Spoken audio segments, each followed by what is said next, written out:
Hello friends, welcome back to my YouTube channel Plants, Pots and Bonsai.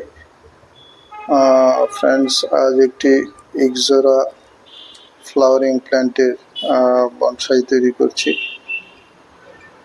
এটি আমার garden grown plant.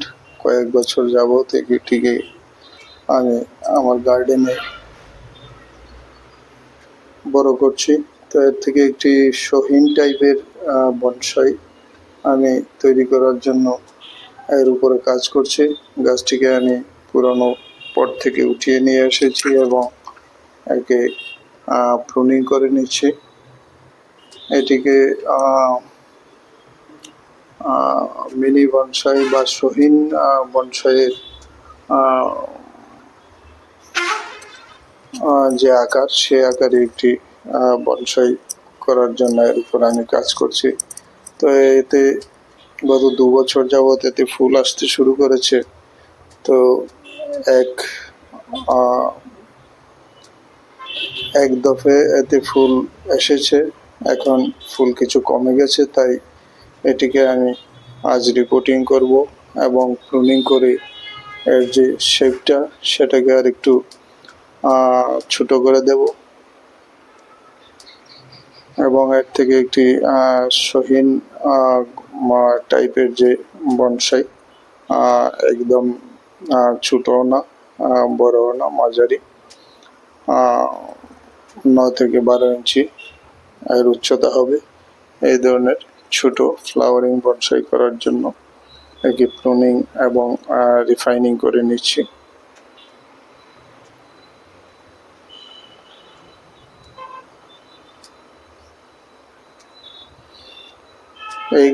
এটাকে বলে ইংরেজিতে এর নাম এক্সোরা, বাংলা বা হিন্দিতে একে রঙ্গনও বলে। রঙ্গন নামে অধিক পরিচিত। তো এটি রঙ্গন। তো এর থেকে মিনি বনসাই করার জন্য এর উপর আজ কাজ করা। পুরোনো পট থেকে উঠিয়ে এনে একে আমি শেপ করে নিচ্ছি। আপাতত এটি ব্রোম স্টাইলে আমি একে গ্রো করব। ছোট্ট একটি ব্রোম স্টাইল বা গোলকের মতো এর আকার হবে।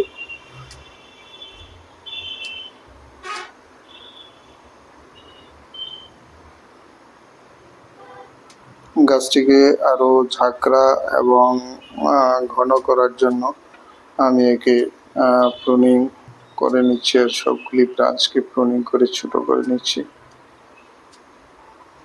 এই গাছগুলিতে বছরের প্রায় সারা বছরই এতে ফুল আসে, থোকা থোকা ফুল, খুব সুন্দর।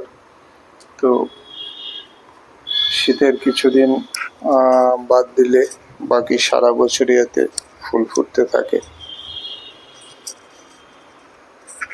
রুট বলটাকে একটু রিফাইন করে নিচ্ছি। এর কাণ্ডের মধ্যে গোড়াতে 2-3টি যে রুট বেরিয়ে আসছে উপর থেকে, সেগুলিকে আমি এখন কাটছি না, সেগুলি আমি রেখে দেব। রুট বলটাকে রিফাইন করে এর আকারটা ছোট করে নিয়ে আমি একে আবার রিপোর্টিং করে দেব। নতুন শাখা প্রশাখা এবং গ্রোথ পাওয়ার জন্য এতে কাজ করছে। রুট বলটাকে রিফাইন করে পুরানো যে রুটগুলি রয়েছে সেগুলিকে একটু কেটে ছেটে আমি আবার একটি এই গ্রোয়িং পটের মধ্যে এটাকে বসিয়ে নিলাম এবং বনসাই জাতীয় পটিং সয়েল দিয়ে আমি গাছটিকে বসিয়ে দিচ্ছি।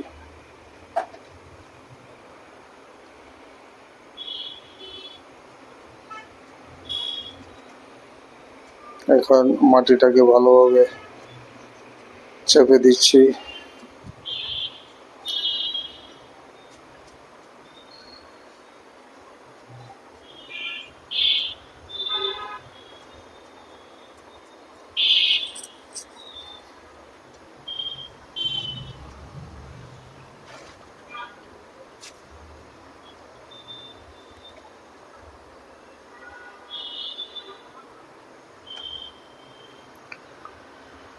এর কাণ্ড থেকে কাণ্ডের গোড়াতে সারফেস রুট কিছু তৈরি হয়েছে, একটু উপর থেকে এগুলি নিচের দিকে চলে গেছে।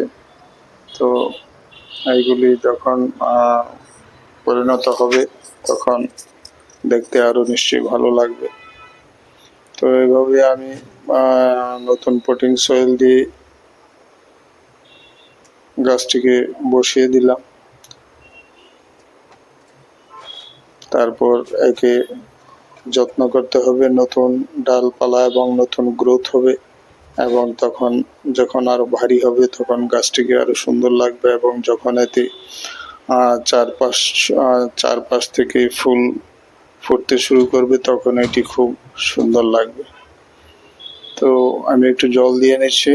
বন্ধুগণ, ভিডিওটি ভালো লাগলে লাইক করতে ভুলবেন না। নতুন দর্শকরা চ্যানেলটিকে সাবস্ক্রাইব করে রাখতে পারেন নতুন ভিডিওর জন্য। আজ এখানেই শেষ করলাম। নমস্কার।